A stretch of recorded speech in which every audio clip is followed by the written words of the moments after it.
स्वामी समर्थ सगळ्यांना। तर आज आहे वार शुक्रवार आणि शुक्रवारच्याच काही सेवा, काही उपासना मी तुम्हाला आजच्या व्हिडिओमध्ये सांगणार आहे। शुक्रवार हा माता लक्ष्मीचा वार असून या दिवशी जर आपण विविध प्रकारच्या सेवा माता लक्ष्मी आणि भगवान विष्णू यांच्या केल्या तर आपल्यावर कधीही माता लक्ष्मी नाराज होत नाही, दारिद्र्य आपल्या घरापासून दूर राहते आणि पैशाची चणचण भासत नाही।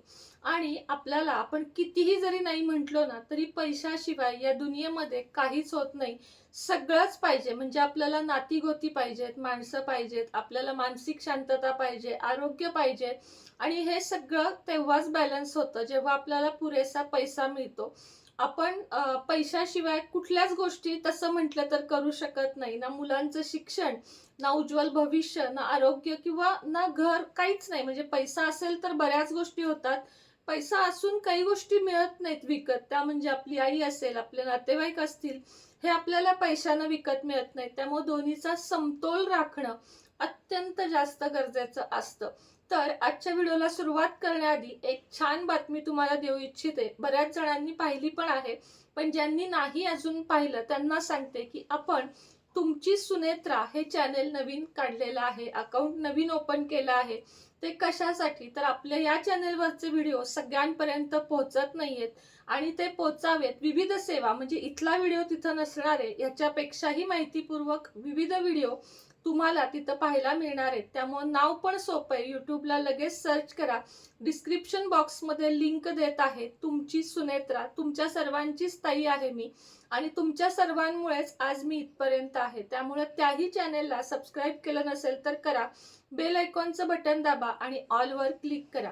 चला आजच्या व्हिडिओला सुरुवात करूया। माता लक्ष्मी ही चंचला आहे, म्हणजे माता लक्ष्मीला चंचला देवी असं देखील म्हटलं जातं। जिथे माता लक्ष्मी तिथे अलक्ष्मी सुद्धा असते।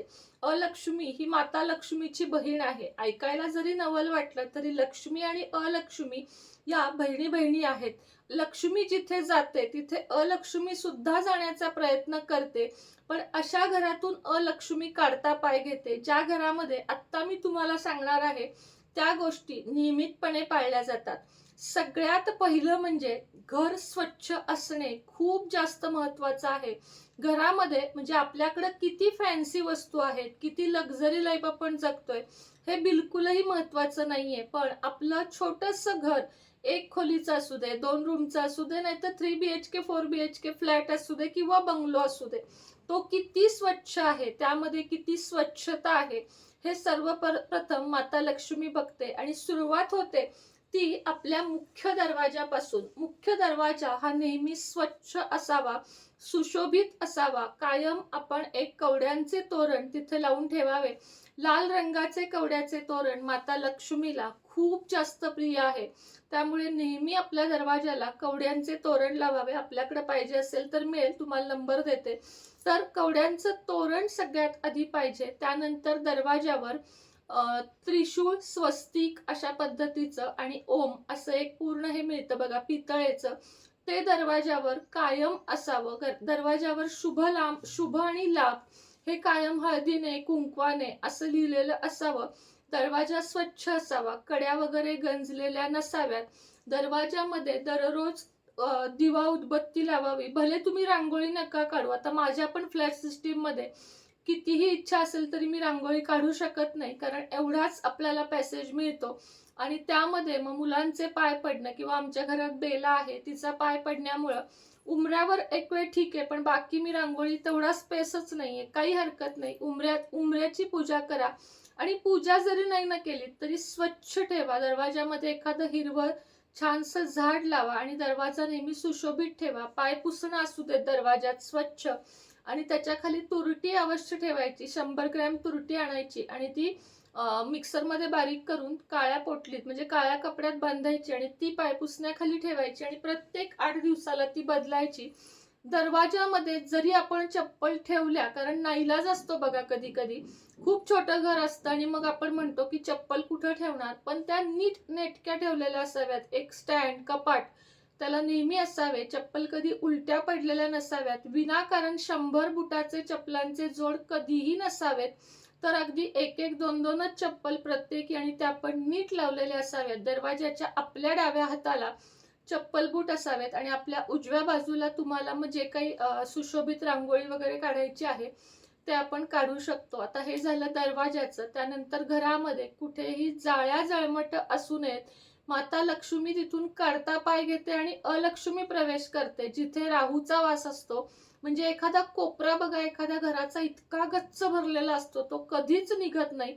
बऱ्याचदा असं होतं, म्हणजे असं नाही की माझ्याकडे नसतो किंवा तुमच्याकडे, मी अशी नाहीच आहे, प्रत्येकाकडे कधी ना कधी होतं. तर ते जेवढं जमेल तेवढं आवरत राहावं. आपण कामावर जात असू, आपण जॉबवर जात असू, तरी आपल्या घराची केअर करण्यासाठी जर तुम्हाला परवडत असेल तर एखादी स्त्री ठेवू शकता, तिलाही रोजगार मिळेल, तुमचं घरही स्वच्छ राहील. घरामध्ये स्वच्छता ठेवावी. मुख्य म्हणजे रात्रीची भांडी रात्री विसळून टाकावी. जरी तुमच्याकडे भांड्याला ताई येत असतील कुणी, तरी त्यातील संपूर्ण जे खरकट म्हणतो ना आपण, थोडंसं भाताची शीतं, शक्यतो वाया घालवू नये, पण तरी घर म्हटलं की थोडं शिल्लक राहतं, तर ते व्यवस्थित निचरा करून भांडी स्वच्छ करून ठेवावीत.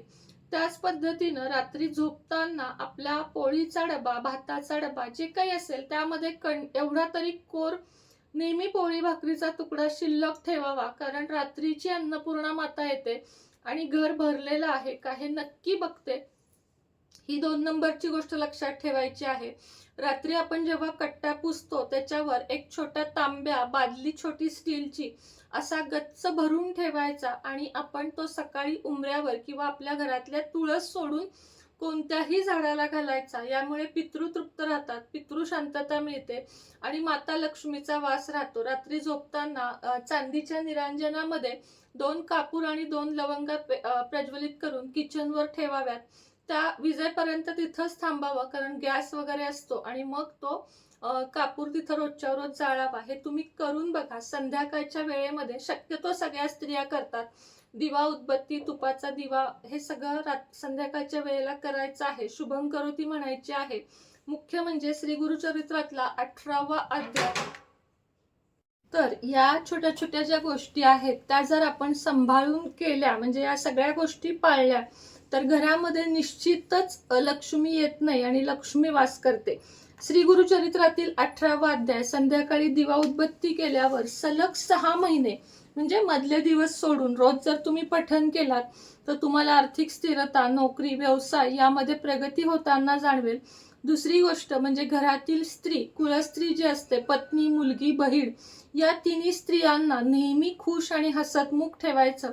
त्यांच्यासाठी कधीतरी, म्हणजे काही असेल, वाढदिवस असेल किंवा अॅनिव्हर्सरी असेल, बहिणीची, तुमच्या लग्नाची, तुमच्या मुलीची, तर तिला पैंजण, चांदीचे पैंजण अवश्य गिफ्ट करावे. आता चांदी महाग आहे, मान्य आहे, पण जर तुम्हाला खूप काही हवं असेल आयुष्यात तर थोडं घालवावंही लागतं.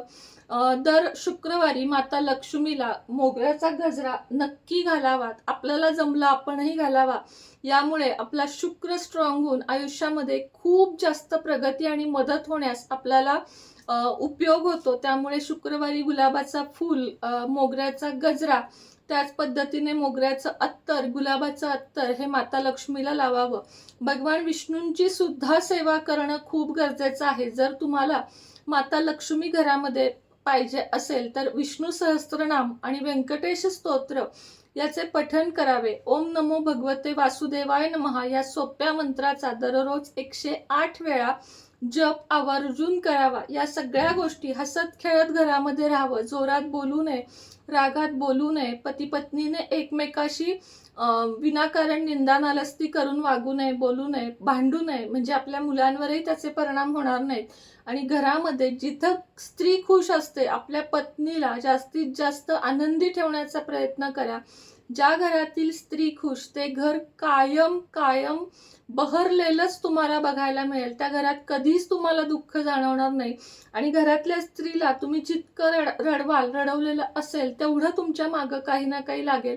म्हणजे हे शास्त्र सांगतं की घरातल्या स्त्रीला किती महत्त्व द्यावं, कसं तिच्याशी राहावं.